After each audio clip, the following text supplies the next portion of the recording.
नाजरीन, आप देख रहे हैं रियासत आंध्र प्रदेश का मशहूर व मकबूल यूट्यूब चैनल बज़्म आईना वकील साहब पोस्ट। सैयद कुदरतुल्लाह क़ादरी वकील साहब फिर एक नए पोस्ट के साथ आपके रूबरू हाजिर है। सबसे पहले हम हमारे नाजरीन को, हमारे चैनल के देखने वालों को ईद उल अज़हा यानी बकर ईद की मुबारकबाद पेश करते हैं। इस मौके पर हम आपको आज की अहम खबर सुनाना चाहते हैं कि आज तमाम सियासी पार्टियों से ताल्लुक़ रखने वाले क़ायदीन ने क़दीम ईदगाह पहुंचकर नमाज ईद अदा की और तमाम मुसलमानों से बगलगीर होकर ईद की मुबारकबाद पेश की।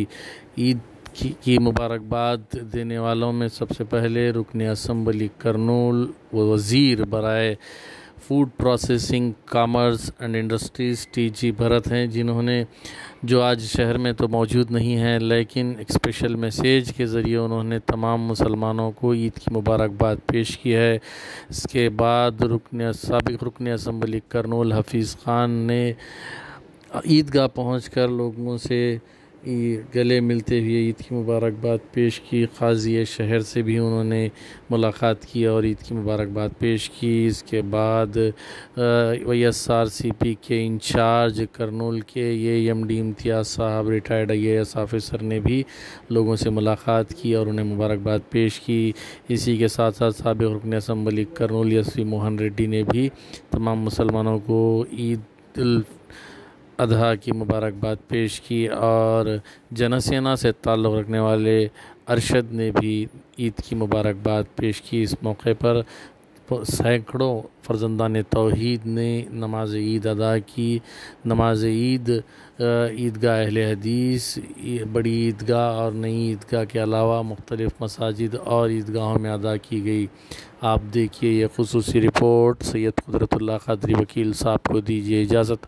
अगर आप हमारे चैनल को अब तक सब्सक्राइब नहीं किए हैं तो ज़रूर सब्सक्राइब करें, लाइक करें, शेयर करें, कमेंट करें, बेल बटन दबाना ना भूलें ताकि लेटेस्ट वीडियोस आप तक बआसानी से दस्तयाब हो सके।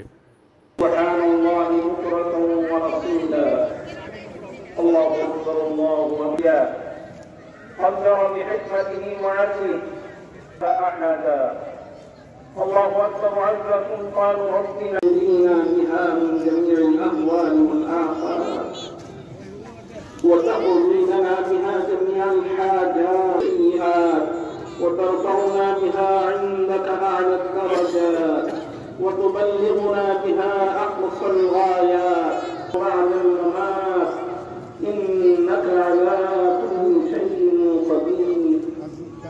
الله وإن لم تغفر لنا وترحم سبحان الله بكرة وأصيلا.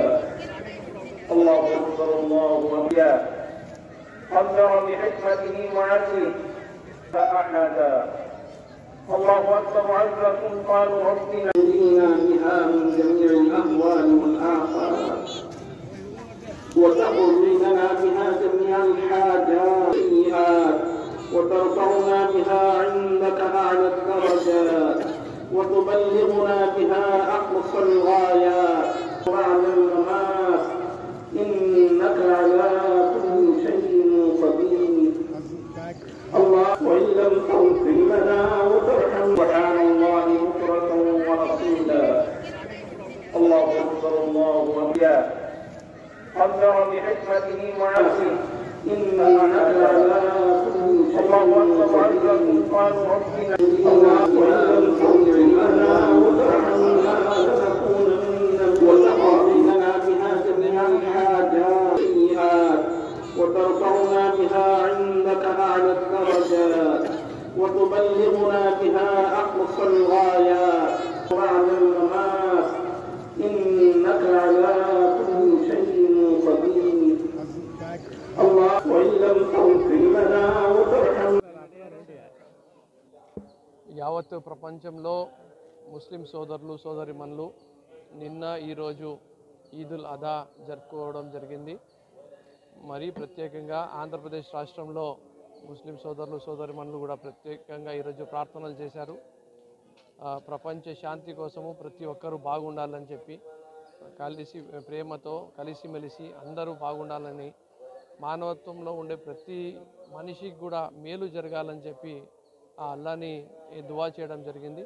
మరీ ప్రత్యేకంగా కర్నూలులో ఈరోజు చాలా భక్తి శ్రద్ధలతో ప్రతి చోట కూడా ఈద్గాల్లో కానీ మసీద్లలో కానీ భారీ ఎత్తున ఈదుల్ అదా నమాజ్ చేయడం జరిగింది. ప్రతి ఒక్కరికి కూడా ముస్లిం సోదరులకు సోదరుమణులకు ప్రతి చోట ఉండే వాళ్ళకు మీ ద్వారా చూస్తున్న వాళ్ళకు మా తరపు నుంచి ప్రతి ఒక్కరికి కూడా ఈదుల్ అదా ముబారక్. ఈ రాష్ట్ర ప్రజలకు అలాగే కర్నూలు నియోజకవర్గ ప్రజలకందరికీ బక్రీద్ శుభాకాంక్షలు. కొత్త ప్రభుత్వం వచ్చింది, మంత్రులుగా అందరూ ప్రమాణ స్వీకారం చేశారు, ఎమ్మెల్యేలుగా ప్రమాణ స్వీకారం చేయబోతున్నారు. కాబట్టి ఆ దేవుని అల్లా కృప వల్ల అల్లా దయ వల్ల రాష్ట్రం అభివృద్ధి పదంలో నడవాలనేసి మేము కర్నూలు నియోజకవర్గం తరపున జనసేన పార్టీ తరపున కోరుకుంటూ అందరికీ రాష్ట్ర ప్రజలకందరికీ బక్రీద్ శుభాకాంక్షలు తెలియజేస్తున్నాం.